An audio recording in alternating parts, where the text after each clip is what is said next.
मरीज बेहाल हैं, नर्सों की हड़ताल है।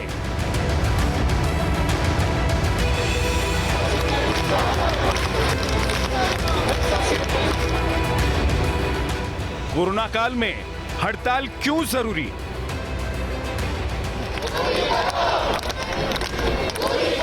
हमारी भी कुछ डिमांड है। हमने एक महीना पहले इंटीमेशन दिया था।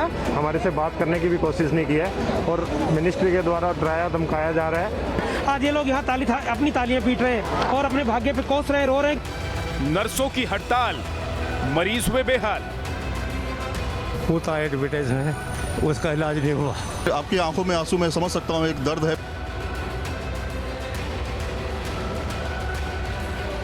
नर्सों की हड़ताल, एम्स में हाहाकार। वहाँ तो नर्स कोई है ही नहीं, स्ट्राइक पर चल रहा, काम नहीं होगा अभी आपका जब तक स्ट्राइक नहीं हटेगा।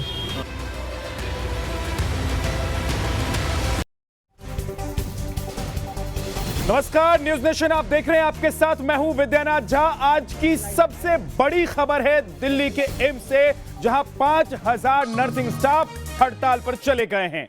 इन लोगों ने अपनी मांगों को लेकर यह हड़ताल किया है। इनकी 23 मांगे हैं और इन मांगों को मनवाने के लिए नर्सिंग स्टाफ हड़ताल पर चले गए हैं। लेकिन इस हड़ताल की वजह से क्या हो रहा है एम्स में, उसकी दूसरी तस्वीर देखिए। जो वार्ड है जहां पर मरीज एडमिट हैं, जो आईसीयू है, वहां पर नर्सिंग स्टाफ नहीं है। यानी कि जो मरीजों की सेवा करते हैं, दवाई पानी करते हैं, वो वहां पर नहीं है। और इससे हो ये रहा है कि मरीज बेहाल हैं। दूसरी तरफ देश भर से अपने इलाज को लेकर, अपने परिजनों को लेकर आए हुए लोग परेशान हैं। तो तस्वीर ये भी है जो इस वक्त आप देख रहे हैं। नर्सों की हड़ताल एम्स में और तमाम जो मरीज हैं उनके साथ आए हुए जो तीमारदार हैं वो सभी बेहाल हो गए हैं। हालांकि दूसरी तरफ आपको यह भी बता दें कि एम्स प्रशासन की तरफ से खुद एम्स के डायरेक्टर ने नर्सिंग स्टाफ से अपील की है कि आप हड़ताल खत्म कर दें। आपकी जो मांगे हैं उस पर हम बातचीत करेंगे, आपकी मांगों को लेकर विचार करेंगे। लेकिन इन नर्सिंग स्टाफ का कहना यह है कि अब तक हमारी मांगों को न माना गया, न उस पर बात की गई। हमने कई बार बात करने और मिलने की कोशिश की, लेकिन हमसे किसी ने कोई बात नहीं की। हमारे सहयोगी सैयद आमिर हुसैन वहां पर मौजूद हैं, उनकी एक रिपोर्ट आपको दिखाते हैं।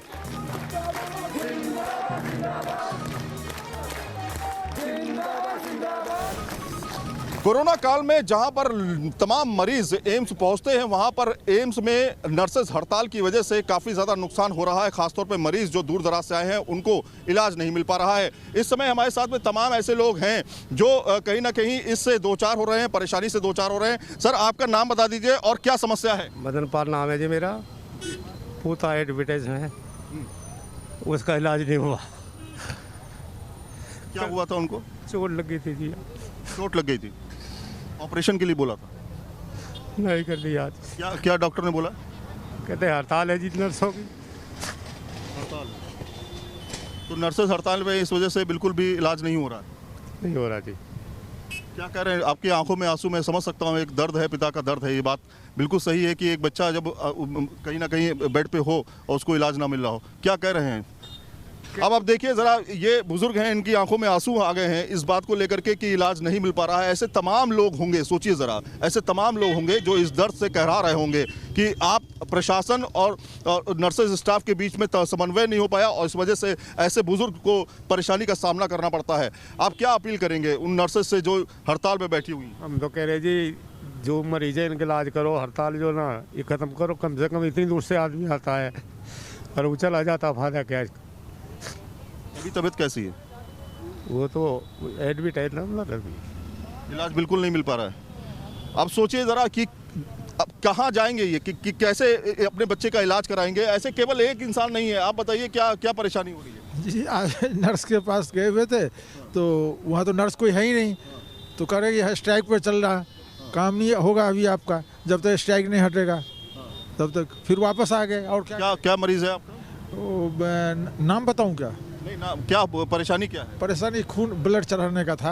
ब्लड चढ़ाने का सोचिए ज़रा, ब्लड चढ़ाने का एक ऑपरेशन, एक दूसरा ब्लड चढ़ाने का मरीज, और तमाम ऐसे लोग जो हैं यहाँ पे आते हैं खासतौर पे अपने सगे संबंधियों का इलाज कराने के लिए दूर दराज से, केवल दिल्ली से नहीं, दूर दराज पूरे देश से आते हैं यहाँ पर कि कम से कम एम्स में अपॉइंटमेंट मिला है। अपॉइंटमेंट मिलने ही एक बहुत बड़ी चुनौती होती है एम्स में, और जब वो यहाँ पहुँचते हैं तो उनको इलाज नहीं मिलता है। केवल ये कह दिया जाता है कि आज भैया हड़ताल हो गई, आप लोग आराम से बाहर बैठिए, जैसे लग रहा है कि कुछ बुकिंग कराने आए थे, हम जा नहीं पा रहे। आप सोचिए ज़रा, जान की कीमत क्या है। ऐसे में प्रशासन, एम्स प्रशासन और सरकार को ऐसे समन्वय करना चाहिए ताकि ये हड़ताल जल्द से जल्द खत्म हो, क्योंकि अनिश्चितकालीन हड़ताल के लिए बोला गया है और 5000 नर्सेज हैं, और जो ज़रूरी जो इमरजेंसी सेवाएं हैं वो भी एक तरह से बंद कर दी गई हैं। वीडियो जर्नलिस्ट जगदीश के साथ Syed Aamir Hussain, news nation, AIIMS. किसी भी हॉस्पिटल में कोई खुशी खुशी नहीं पहुंचता है, दर्द लेकर पहुंचता है, बीमारी लेकर पहुंचता है और उसके इलाज के लिए पहुंचता है। लेकिन एम्स हिंदुस्तान में, दिल्ली में जो एम्स है वो एक ऐसा अस्पताल है जहां पर देश भर के लोग आते हैं, दुनिया भर के लोग इलाज कराने के लिए आते हैं। बड़ी मुश्किल से अपॉइंटमेंट मिलता है, और एक बार अपॉइंटमेंट मिलने के बाद जब लोग पहुंच रहे हैं तो देखिए उनकी दशा क्या हो रही है, वो कितने परेशान है। किसी का ऑपरेशन होना है, किसी को ब्लड चढ़ाया जाना है, आपने तस्वीरों में देखा, और उनके जो रिश्तेदार हैं उनकी जुबानी भी सुनी। मेरे सहयोगी सैयद आमिर वहां पर मौजूद हैं जहां पर हड़ताल कर रहे हैं इस वक्त एम्स के नर्सिंग स्टाफ। सैयद, अपडेट क्या है इस वक्त? क्या कहीं बातचीत बनती हुई नजर आ रही है? क्या जो नर्सिंग स्टाफ है उनके रुख में कोई नरमी दिखाई दे रही है आपको वहां पर? बिल्कुल नहीं, अभी फिलहाल इस तरह का रवैया बिल्कुल भी नहीं है। और यहाँ पे आपको पहले मैं तस्वीरें दिखाता हूँ, लोगों से बाद में बातचीत करूंगा। पहले आप तस्वीर देखिए, कितनी बड़ी संख्या में नर्सिंग स्टाफ जो है वो हड़ताल पे पहुंच गया है। 5000 नर्सिंग स्टाफ है, और इमरजेंसी सेवाएं जो हैं वो भी फिलहाल ठप कर दी गई है, बंद कर दी गई, कहीं पर कोई काम नहीं हो रहा है। नर्सेस जो होती हैं वो एक टैबलेट से लेकर के ऑपरेशन थिएटर तक अंदर होती हैं, और वहां पर उसकी जिम्मेदारी होती है जो भी पेशेंट है उसका ख्याल रखना और उसके साथ कम्युनिकेशन करना। खासतौर पे डॉक्टर और पेशेंट के बीच में जो कम्युनिकेशन होता है वो सबसे ज्यादा नर्सेस होता है। लेकिन देखिए, इनकी मांगे को लेकर के 1 महीने से ज्यादा से पहले से नोटिस दे चुके हैं, इनकी मांगे अभी तक पूरी नहीं हुई है। एक अपील जरूर आई थी जो फिलहाल इनकी तरफ से फाड़ दी गई है और इसको रिजेक्ट कर दिया गया है। ये अपील किस चीज की अपील थी? अपील ये एम्स के डायरेक्टर डॉक्टर रणदीप गुलेरिया ने अपील की है कि नर्सेज को स्ट्राइक खत्म करनी चाहिए।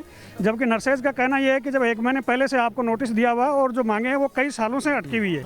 जैसे 6 CPC है तो 6 होकर के 7 भी हो चुका है, लेकिन उसकी विसंगति को अभी तक दूर नहीं कर रहे हैं। साहब, एक बात बताइए, पेशेंट बड़ी संख्या में यहाँ पे आते हैं, अगर उनमें किसी को परेशानी हो गई तो क्या होगा? आप ये बताइए कि यहाँ पे दूर दराज से लोग अपना इलाज कराने के लिए आते हैं और इमरजेंसी सेवाएं भी एक तरह से ठप हैं।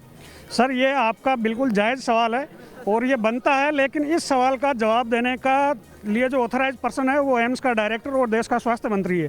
क्योंकि नर्सेज यहाँ पे बैठी है तो वो लोग जिम्मेदार है, मजबूरी में उनको बैठना पड़ा है यहाँ पे। क्यों बैठ रहे हैं? क्यों हड़ताल पे? हड़ताल एम्स लगातार वो डायरेक्टर कह रहे हैं कि हम आपकी बात मानेंगे, उसके बाद आप काम पर वापस आ जाइए, उसके बावजूद क्यों? ये सब हमने बात किया है, हमारा बात माना नहीं, ठीक है, हमने स्ट्राइक पे निकल गया और वो ठीक करने से अलावा ये लोग ऐसे अपील दे रहे, ऐसे कैसे करता है ना? ये हम स्ट्राइक पे कुल मिलाकर के आप लोग हटेंगे नहीं जब तक आपकी मांग पूरी नहीं हो जाती? बिल्कुल नहीं हटेंगे सर। ये हमारे साथ कई सालों से आश्वासन दिया जा रहा है, बट आश्वासन के नाम पर हड़तालें खत्म करवाई जाती हैं, बट कभी रिजल्ट नहीं आता। कुछ महिला, चूंकि एक नर्स की बात आती है तो कहा जाता है कि कुछ महिलाएं भी हैं, बड़ी संख्या में महिलाएं भी यहाँ बैठी हुई है। मैम, कब तक स्ट्राइक पर रहेंगे? सर, जब तक हम लोग का डिमांड पूरी नहीं करेंगे अकॉर्डिंग टू यूनियन। तो यहाँ पर थोड़ा सा ऑब्जेक्शन इस बात को लेकर के है कि प्रेसिडेंट जो है, एक बार ये सवाल भी पूछिए नर्सिंग स्टाफ से कि अभी हालात बहुत खराब है, देश भर में लोग कोरोना से परेशान हैं, और ऐसे वक्त में क्या हड़ताल के अलावा और कोई रास्ता नहीं है इनके पास? देखिए, सवाल यह भी है कि कोरोना काल में, इस समय कोरोना फैला हुआ है, ऐसे समय में, पैंडेमिक के समय में क्या हड़ताल करना सही है? आपको लगता है कि कहीं ना कहीं लोग जो है काफ़ी ज़्यादा इससे दो चार हो रहे हैं? सर, आपकी बात सही है, लेकिन आपके माध्यम से मैं ये सवाल देश की सरकार के सामने रखना चाह रहा हूँ कि जब 1 महीने पहले आपको लिखित में नोटिस दे दिया गया था तो क्यों नहीं गौर किया आपने? हड़ताल के दिन तक नर्सेज को यहाँ बैठने पर मजबूर क्यों होना पड़ा? इसका जवाब देश के स्वास्थ्य मंत्री दें। वो तो ये कहते हैं कि भैया जो इस तरह से अचानक इस समय पैंडेमिक के समय में हड़ताल करे वो नर्स है ही नहीं। नहीं वो तो अचानक कहाँ है, अचानक है, पहले बोल चुके हैं ना कि 1 महीने पहले नोटिस दिया हुआ था। कोई उनका आया, कोई रिप्रेजेंटेटिव आके बोला, कोई किसी ने बातचीत नहीं की। बातचीत नहीं की, किसी ने नहीं की। तो ये एक गुस्सा है, ये एक रोष है जी। जो रिलीज कर रहे हैं उल्टा, यहाँ के डायरेक्टर वीडियो रिलीज करके बोल रहे हैं डायरेक्टली।